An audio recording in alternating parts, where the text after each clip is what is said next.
বিগত কয়েক মাস ধরেই নিত্য প্রয়োজনীয় শাকসবজি থেকে আলুর দাম রীতিমতো আগুন।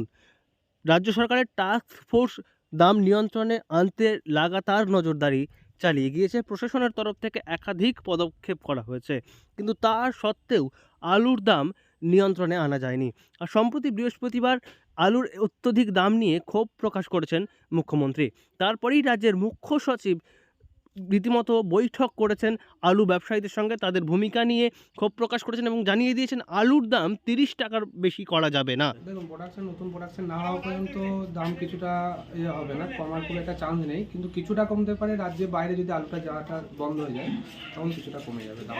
আর যেহেতু কালকে একটা বৈঠক হয়েছে, কিছুটা দাম কমার দিকেই, মানে অলরেডি দাম কমেওছে কিছুটা, আমরা বস্তা পিছু অনেকটা কমে কিনতে পারছি, তো অনেকটা কমে ছাড়তেও পারছি। মানে আপনাদের ওদের বেশি দামে কিনতে হচ্ছে বলে বেশি দামে বিক্রি করতে পারে। তখন হ্যাঁ হয়েছিল, কিন্তু কালকে বৈঠকের পর অনেকটা কম দাম হয়ে গেছে, দাম অনেকটা কমে গেছে।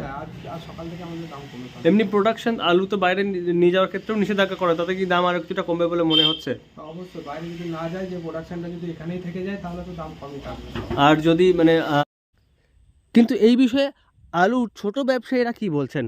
তারা বলছেন যে তাদেরকে বেশি দাম দিয়ে পাইকারি বাজার থেকে আলু কিনতে হচ্ছে, এবং যেহেতু তাদের বেশি দাম দিতে হচ্ছে, তার ফলেই অন্যান্য ক্রেতাদের পকেটে চাপ বাড়ছে।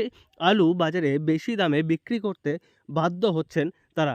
এবং ছোট ছোট আলু ব্যবসায়ীরা বলছেন যে যদি প্রশাসনের নির্দেশ মেনে আলু ব্যবসায়ীদের থেকে তারা কম টাকায় আলু কিনতে পারেন, তাহলে তারাও কম দামেই সেই আলু ক্রেতাদের কাছে তুলে দিতে পারবেন।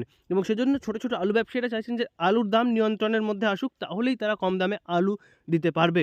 এবং একই সঙ্গে রাজ্য সরকারের তরফ থেকে আরও একটি নির্দেশ দেওয়া হয়েছে আলু ব্যবসায়ীদের। দেখুন, আগের থেকে প্রোডাকশন তো এখন কম, হুম তো কম থাকার কারণে আশা করি আমার মনে হচ্ছে দামটা সেজন্য বেশি।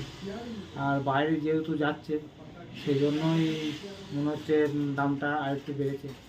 তো আপনারা ধরুন আলু প্রোডাকশন আপনারা যে মানে ফসল ওঠার পর সেগুলো বিক্রি করেছেন, এখন আবার আলু কিনতে হচ্ছে, তো দামে কতটা ফারাক বলে মনে হচ্ছে?